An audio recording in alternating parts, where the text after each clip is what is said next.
So in terms of the scoping, so when you talk about prioritization, again, for the organization, it's important we address whether it is working or not. How do you assess whether your prioritization, whether your piece of work, your development, or your life choices, your career choices, whether they're working in the right way that you expect them to be? So that's where you take a stock.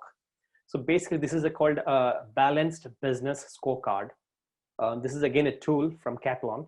So what is the tool doing here is basically giving you kind of ways to measure and assess whether you're in the right path or not, whatever you've been doing or actually yielding results or not. So are you meeting the expectations? So that's where we talk about some of the aspects of the financial aspects. You look at the learning and growth. Are you learning? Are you growing as a business?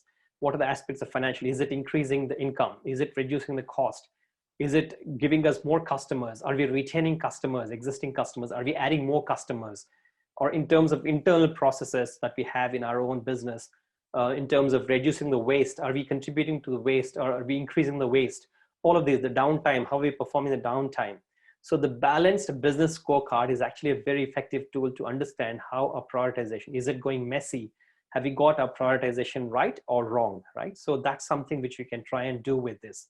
How you're going to do that is basically, again, a kind of a framework, which is what I put here.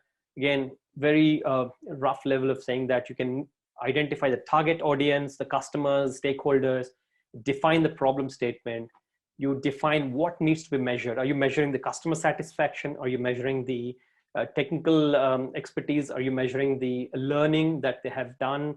Are you measuring the cost that needs to be decreased? Are you measuring the objective evaluation of something? Or are you measuring the subjectivity involved in terms of happiness of something? So how are you measuring? What are you measuring here? And then you actually say what you're measuring, define the question, the assumptions, and you validate the assumptions. And then you kind of assess how the results are, whether it is contributing to the reduction of cost or increase in the cost, whether it is contributing to the increase in revenue or reduction revenue, all these things. And then you constantly improve. You come up with improvement plans to make it further better and better in the next year or in the months to come. So that goes on. It's a loop again, like continuous development, continuous integration, continuous delivery. So that's again the key to agile product development success. Not just agile, but even in every business we can follow this. That's why it's called a Balanced Business Scorecard, BBS.